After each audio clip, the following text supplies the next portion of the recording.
makes me certainly very proud of having started a trend that led to the social media of today.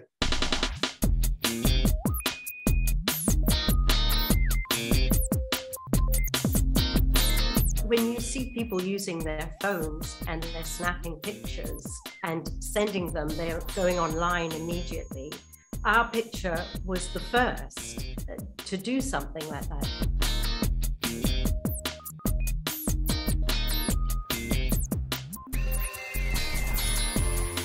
This was the first photo that had to do with life.